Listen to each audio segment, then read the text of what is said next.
inspired by a trip that I took to Berlin before the wall came down, and I'd been there before, but this was different because we came from a completely different direction, and we actually went through parts of East Berlin, and it was like being thrown back in time to the 1940s. It was like 1945 or something. All the buildings were all crumbling, and there were little holes in them where the Russian guns had pounded them in 1945 when they took the city. And it had been snowing, and there was like a whole load of people all standing by the side of the road with big black coats shoveling snow. And we went by the university campus, which was absolutely adorned in huge banners, but red banners with Lenin's face on it. And as we got to the checkpoint on the east side, there was all these searchlights and gun towers and stuff, and it was just really strange. It was like being back in time. And then we go through Checkpoint Charlie, and it's rush hour in a western city. You know, there's cars flying around, there's neon everywhere, there's Coca-Cola signs, there's fucking people running up and down trying to get home from work, trams going, and motorcycles, and just complete chaos.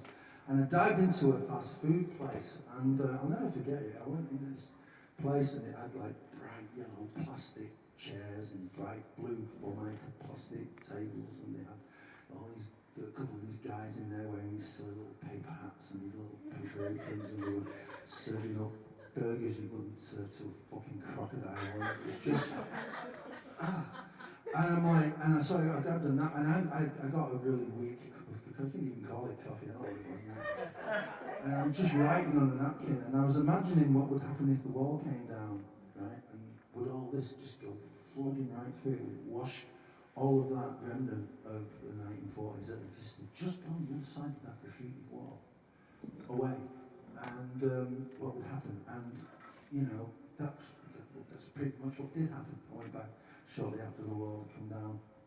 And initially, I thought it was going to be a really cool place. I thought, oh, this is going to be great, because like early on when the wall came down, we were going into these cafes and things, and the East German kids who never really got a chance to redefine themselves. They weren't German in the sense that Western Germans were. They obviously weren't, you know, they'd always been opposed to this kind of regime that they'd been living under. And they hadn't really got a chance to. But when I went to their cafes, which had been there for a long time, you know, they were like cafes and art galleries and performance space and a place for people to play. And it was just amazing. The art was incredible. And they didn't have any nightclubs, so what they used to do is they'd take a piece of waste ground, and you'd get like sculptures of people like that to make all these sculptures, and you'd have these crazy guys burying like Greyhound sized buses in the ground and sticking out of the ground, and all these old paper cars that were all psychedelically painted and scattered around and everything, and they'd make like a bar in the corner out of banana crates and shit, and then they had their heroes were people that had helped people get out, and people who resisted this kind of regime, and they were shining their faces onto the sides of buildings with projectors. It was just incredible.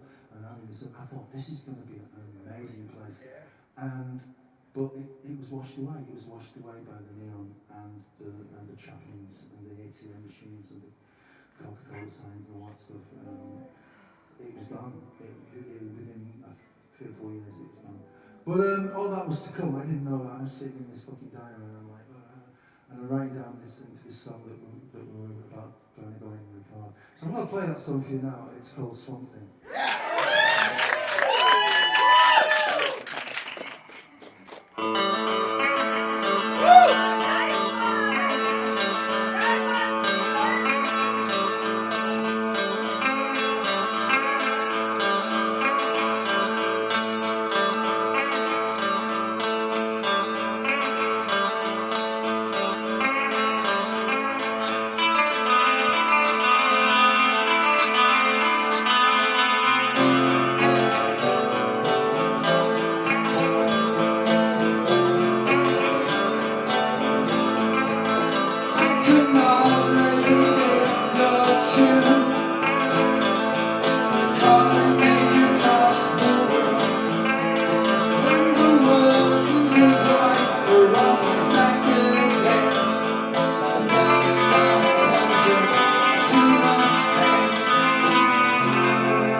so long.